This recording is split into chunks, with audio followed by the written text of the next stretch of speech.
Hello दोस्तों, स्वागत आप सभी का आपके अपने चैनल बेसिक नॉलेज में। तो आज आप लोग इस वीडियो में बताने वाले हैं आप लोगों का जो 4 फरवरी को हिंदी का पेपर होने वाला है उसके लिए सबसे महत्वपूर्ण प्रश्न। एक भी प्रश्न मिस मत कीजिएगा और इससे प्रश्न आप लोगों को 100% एग्जाम में देखने को मिलेंगे ही मिलेंगे। जी हाँ, जितने भी प्रश्न बता रहा हूं सभी को देख लीजिए और इससे प्रश्न आप लोग एग्जाम में बनेंगे। और हाँ, आपके जो भी दोस्त हैं उनको जरूर शेयर करते हैं कि सभी को इसके बारे में पता चले। और आप लोगों का पर डे लाइव क्लास हमारा चल रहा है पीडब्ल्यू जैक बोर्ड पर, डिस्क्रिप्शन उसका लिंक दिया गया है ना। सुबह शाम हर वक्त आप लोगों का, और उससे बाहर कुछ नहीं जाने वाला है। लाइव क्लास चल रहा है, उसको देखिए, डिस्क्रिप्शन लिंक दिया गया है। और इसमें हम लोग टॉप 30 क्वेश्चंस देखने वाले हैं जो आपके एग्जाम में ये रामबाण यानी बहुत इंपॉर्टेंट रोल अदा करने वाला है। ठीक है ना। चलो बिना लेट किए फटाफट शुरू करते हैं। और अगर पहली बार चैनल पर आए हैं तो सब्सक्राइब जरूर कर लीजिएगा, है ना। अगर पहले आए हैं तो कर लीजिए, पुराना हो तो कर ही चुके होंगे। चलिए, और इसी प्रकार से और वीडियोस पाने के लिए अपनी एक प्यारा सा कमेंट जरूर कर दीजिएगा। देखिए, पहला प्रश्न है, निम्न में से किस वाक्य में अकर्मक क्रिया है। अकर्मक यानी जिसमें कर्म नहीं होता है। जैसे वह बच्चा खेल रहा है, वह पुस्तक पढ़ रहा है। तो क्या पढ़ रहा है? पुस्तक पढ़ रहा है भैया, ये सकर्मक हो गया। पिताजी रेडियो सुन रहा है, क्या सुन रहा है? रेडियो सुन रहा है, सकर्मक हो गया। मां भोजन बना रही, क्या बना रही है? भोजन, ये भी कर्म हो गया। लेकिन पहले वाला बात करें, बच्चा खेल रहा है, क्या खेल रहा है? बच्चा खेल रहा है, जवाब नहीं मिल रहा है। क्या खेल रहा है? जवाब मिल रहा है नहीं, तो अकर्मक क्रिया हो जाएगा। अगला, निम्न में से कौन सा वाक्य का सकर्मक क्रिया का उदाहरण है? सकर्मक मतलब इसमें कर्म मिलता है। मैं खेल रहा हूं, क्या खेल रहा हूं? पता चल रहा है नहीं। मैं पढ़ रहा हूं, क्या पढ़ रहा हूं? पता चल रहा है नहीं। मैं रोटी खा रहा हूं, क्या खा रहा हूं? अरे रोटी खा रहा हूं। आप लोगों ने रोटी खा लिया होगा, है ना। ऑप्शन 3 इसका बिल्कुल सही हो जाएगा। ये आपका सकर्मक क्रिया। बाकी चिड़िया उड़ रही है, इसमें भी कुछ पता नहीं चल रहा है ना, भैया उड़ रही है। क्या उड़ रही है? चिड़िया। तो भैया चिड़िया तो करता हो गया ना। गुरु, देखो बहुत फेमस सवाल है। गुरु का एक अर्थ होता है शिक्षक और दूसरा क्या हो जाएगा? अध्यापक, आचार्य, हल्का की भारी। तो बहुत बच्चे इसमें गलती कर लेंगे, ध्यान सुन लो, और बहुत महत्वपूर्ण क्वेश्चन है। एक अर्थ होता है शिक्षक गुरु का, दूसरा क्या होता है? भारी होता है। यानी ऑप्शन नंबर 4 आपका सही हो जाएगा, याद रखिएगा। दूसरा क्या होता है? भारी होता है।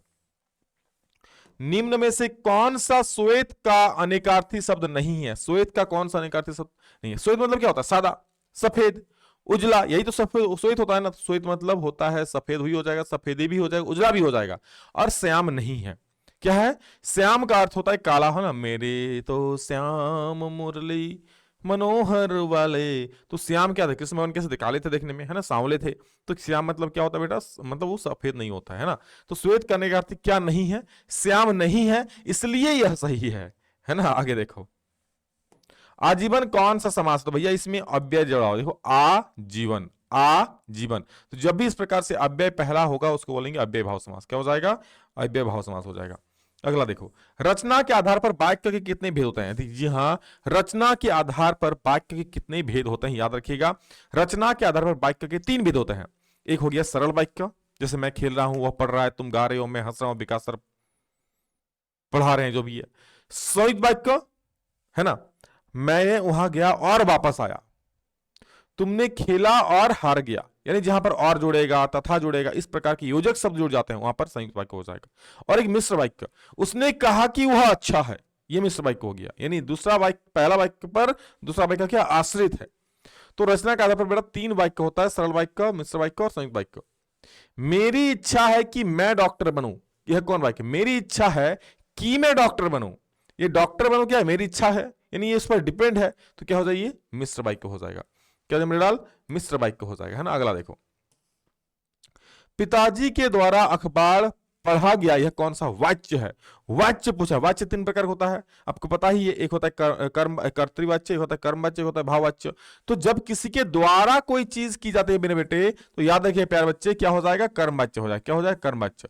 अब मान लो कहीं पर भाववाच्य, मुझसे अब पढ़ा नहीं जाता है, तो क्या करोगे भैया? भाववाच्य। मुझसे अब लिखा नहीं जाता है, मुझसे अब चला नहीं जाता है, चलो अब चला जाए, तो ये सब भाववाच्य हो जाता है। कर्मवाच्य हो गया द्वारा जब आएगा। और कर्तृवाच्य, मैं किताब पढ़ता हूं, तुम गाना गाते हो, है ना, आप लोग फ्री फायर खेलते हो, भैया मत खेलो अभी। तो क्या हो जाएगा? ये द्वारा आ जाए तो कर्मवाच्य हो जाए। अगला देखो, विद्यालय घर के डैश है, सही अव्यय के पद चुने।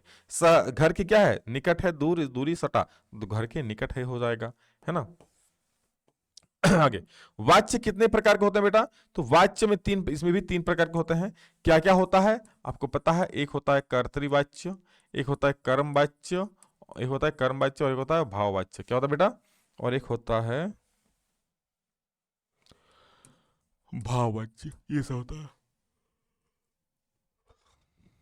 अगला देखो, ये पाठ्यपुस्तक से लिखा गया है, इसको पढ़कर आप लोगों को आगे जवाब देना है। देखिए इस प्रकार से रहेगा, क्या है, फसल पर बोला गया है कि फसल क्या है, और तो कुछ नहीं, वह नदियों के पानी का जादू है। क्या है नदियों के पानी का, नदियों के पानी का जादू है। वह हाथों के स्पर्श की महिमा है, भूरी काली संदली मिट्टी का गुणधर्म है, रूपांतर है सूरज की किरणों का, सिमटा हुआ संकोच है हवा के थिरकन का। तो बताओ ये जो कविता ली गई है ना, ये कौन सी, मतलब ये जो कुछ लाइनें ली गई कौन सी कविता से, तो उपयुक्त पद्यांश के कवि कौन है, सूर्यकांत त्रिपाठी निराला, नागार्जुन, सूरदास की जयशंकर प्रसाद। तो भैया यहां पर किसकी बात हो रही है, मिट्टी की बात हो रही है ना, फसल की बात हो रही है, तो याद रखिए ये हो जाएगा सूर्यकांत त्रिपाठी निराला, है ना, क्या हो जाएगा, सूर्यकांत त्रिपाठी निराला हो जाएगा।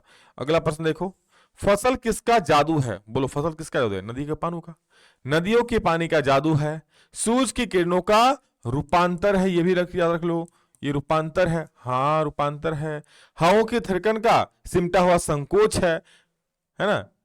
चलो आगे देखो, फसल किसका गुणधर्म है, गुणधर्म किसका है, तो भैया ये मिश्रित मिट्टी का गुणधर्म है। किसका गुणधर्म है, कोई फसल जो गुणधर्म होता है याद रखिएगा वो उस मिट्टी का गुणधर्म होता है ना, जो मिट्टी में गुण होता है वही फसल में गुण होगा। अगला देखो, फसल किसका रूपांतर है, बोलो, तो सूरज की किरणों का रूपांतर, यानी सूरज का किरणों का बदला हुआ रूप है फसल, क्या है बेटा, सूरज की किरणों का बदला हुआ रूप है ना।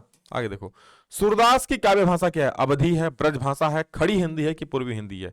तो याद रखिएगा सूरदास जो बोलते थे लिखते थे वो हमेशा मतलब लिखते थे ब्रज भाषा में, है ना, किस भाषा में लिखते बेटा, ब्रज भाषा में लिखते थे सूरदास जी। अगला है, गोपियों ने किसे भाग्यवान कहा है, तो जब उद्धव वियोग का संदेशा लेकर आते, योग का संदेशा लेकर आते कि भैया आप लोग अब योग करो, श्री कृष्ण को भूल जाओ, है ना, आप उनका आराधना करो, लेकिन अब सच में आप भूल जाओ, आप अब वो आपके कभी नहीं हो सकते, है ना। तो गोपियों ने किसे भाग्यवान कहा है, ये हो गया उद्धव को, क्या हो जाएगा, उद्धव को जो संदेश लेकर तो सिखाते हैं। और बेटा अभी पता है कितना टाइम हो रहा है, शायद 12 बज रहा होगा, है ना, मैं आप लोग का ये वीडियो रिकॉर्ड कर रहा हूँ आप लोग पढ़ाने के लिए, देख रहे हो, अगर आपको घड़ी दिख रहा है तो यहाँ देख सकते हैं आप लोग, 11:53 हो रहा है, 11:53 हो रहा है, अभी देख रहे हो 11:53 हो रहा है ना, आप लोगों के लिए रिकॉर्ड हो रहा है, वीडियो बनाते बनाते 12 पार हो जाएगा।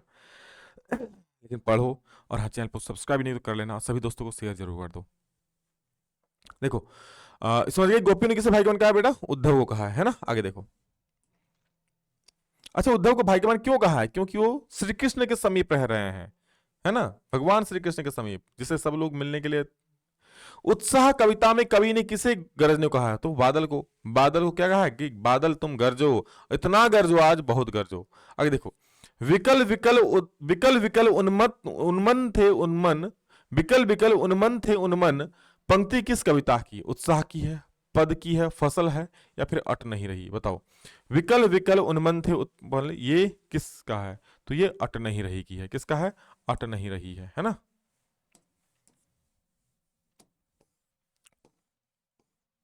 आगे पानवाला पर देखो क्या, कि हवलदार साहब को पानवाले द्वारा एक देशभक्त का इस तरह मजाक उड़ाया जाना अच्छा नहीं लगा, मुड़कर देखा तो अबाक रह गए। एक बेहद मूढ़ा मरियल सा लंगड़ा आदमी, सिर पर गांधी टोपी और आंखों पर, है ना, आंखों पर काला चश्मा लगाए, एक हाथ में एक छोटी सी संदूकची और दूसरे हाथ में एक बांस पर टंगे हुए चश्मे से के लिए अभी अभी गली से निकला था। नहीं फेरी लगता है ना, और अभी दुकान से सारे अपने बांस टिका रहा था, तो इस बेचारे की दुकान भी नहीं फेरी लगाता है। ये हवलदार साहब चक्कर में पड़ गए, पूछना चाहते थे कि इस कैप्टन को किसी कैप्टन क्यों कहते थे, क्या यही इसका वास्तविक नाम है। तो अब देखो क्या प्रश्न है, ये मतलब वही नेताजी का चश्मा पाठ से लिया गया, जिसके लेखक है स्वयं क्या है, स्वयं प्रकाश। तो देखो क्या कह रहे हैं यहाँ पर, कि प्रस्तुत गद्यांश के लेखक कौन है, सबसे पहली बात इसके लेखक तो सिंपल सा है, कौन है, स्वयं प्रकाश, अपना ही भैया चश्मा खुद पढ़ना पड़ेगा, स्वयं, तो स्वयं प्रकाश। अगला है, हवलदार साहब को क्या अच्छा नहीं लगा, बताओ। पान का पान खाना, पान वाले के द्वारा एक देशभक्त का मजाक उड़ाया जाना, ये चीज ना हवलदार साहब को अच्छा नहीं लगा, कि एक देशभक्त है और उसका मजाक उड़ाया जा रहा है पान वाले के द्वारा, तो ये चीज उन्हें अच्छी नहीं लगी। आगे देखो, बूढ़ा मरियल सा लंगड़ा आदमी कौन था, तो भैया कैप्टन था। कैप्टन क्या काम करता, फल बेचता था, सब्जी बेचता था, या फिर कपड़ा बेचता था, या फिर चश्मा। तो कैप्टन क्या करता था बेटा, चश्मा बेचता था, क्या करता था, चश्मा भी था। बाल गोविंद भगत किस प्रकार का पाठ है बताओ? कहानी है, रेखा चित्र है, निबंध है कि एकांकी है? बाल गोविंद भगत मेरे प्यारे बच्चे किस प्रकार का पाठ है? तो याद रखिएगा बाल गोविंद भगत जो है ना एक रेखा चित्र है। क्या बेटा? रेखा चित्र है ना, रेखा सॉरी निबंध नहीं, ये आपका रेखा चित्र है। क्या है? रेखा चित्र है ना। बाल गोविंद भगत किस कद के आदमी थे? तो वो मझोले कद के आदमी थे, न लंबे थे, न नाटे थे, न ठिगने थे, वो मझोले कद के आदमी थे, 60 वर्ष से ऊपर। बाल गोविंद भगत साहब किनको मानते? तो वो साहब मानते कबीर को, तुलसी को, सूरदास को, रैदास को। तो कबीरदास को, कबीरदास को अपना साहब मानते और वही जाके मठ में देते थे, जो प्रसाद स्वरूप मिलता वही आते थे, लाते थे घर और खाते थे। बाल गोविंद भगत की संगीत साधना का चरम उत्कर्ष किस दिन देखा गया? तो जिस दिन उनका बेटा जन्म लिया, जिस दिन उनका बेटा का ब्याह हुआ, जिस दिन उनका बेटा गृहस्थ बना, या जिस दिन उनका बेटा मारा गया। तो जिस दिन उसका बेटा मेरा, उस दिन उसका मतलब क्या संगीत के प्रति चरम उत्कर्ष देखा गया कि उस दिन भी वो गाना गा रहा था, बजा रहा था। आगे देखो, जब कभी मैया हमें अचानक पकड़ पाती तब हमारे लाख छटपटाने पर भी, है ना, पर भी हमारे लाख छटपटाने पर भी एक चुल्लू कड़वा तेल, क्या बेटा? एक चुल्लू कड़वा तेल हमारे सिर पर डाल ही देती थी। हम रोने लगते और बाबूजी उस पर बिगड़ते खड़े होते, पर वह हमारे सिर में तेल बोत कर हमें उबट कर ही छोड़ती थी। फिर हमारे नाभि और लीलार में काजल की बिंदी लगाकर, कहां पर? नाभि और लीलार में काजल की बिंदी लगा देती थी। हम खासे कन्हैया बनकर बाबूजी की गोद में सिसकते सिसकते बाहर निकलते थे। कौन कह रहा है? ये वही जो माता कांचल पाठ में है। प्रस्तुत गद्यांश के लेखक कौन है बताओ? शिवपूजन सहाय, कमलेश्वर। तो माता कांचल, एक ही सहारा, शिवपूजन सहाय, है ना। इस प्रकार से याद रखना। कड़वा तेल किस तेल को? तो कड़वा तेल बेटा हम लोग आम भाषा में इसको सरसों तेल को ही कड़वा तेल कहा जाता है। क्या? कौन सा तेल? कड़वा तेल। लेखक की माँ का काजल, लेखक की माँ काजल कहाँ लगाती है? तो याद रखिएगा, तो लेखक की माँ है बेटा, वो काजल कहाँ लगाती थी? वो लगाती थी आपका नाभि और लीलार में। ऑप्शन नंबर 2 सही हो जाएगा। अगला है, लेखक किसकी गोद में सिसकते सिसकते बाहर निकलते थे? बाबूजी की गोद में, माँ की गोद में, नौकर की गोद में कि दादाजी गोद में? तो बेटा बाबूजी की गोद में, है ना। बाबूजी की गोद में वो सिसकते सिसकते बाहर निकलते थे। क्लियर है? चलो वेरी गुड। तो ये है बेटा आप लोगों का हिंदी का टॉप 30 क्वेश्चंस। और इस प्रकार से वीडियो आएंगे, उसको जरूर देखना। चैनल पर पहली बार आए तो सब्सक्राइब जरूर करना है ना, ताकि आगे और हर एक वीडियो को आप लोग देख पाओ। एक लाइव क्लास चल रहा है पीडब्ल्यू जयपुर पर, डिस्क्रिप्शन में उसका लिंक दिया गया है, जल्दी से जुड़ो। चलिए इस वीडियो में इतना ही, मिलेंगे दूसरा में जल्द ही, तब तक जय हिंद, वंदे मातरम।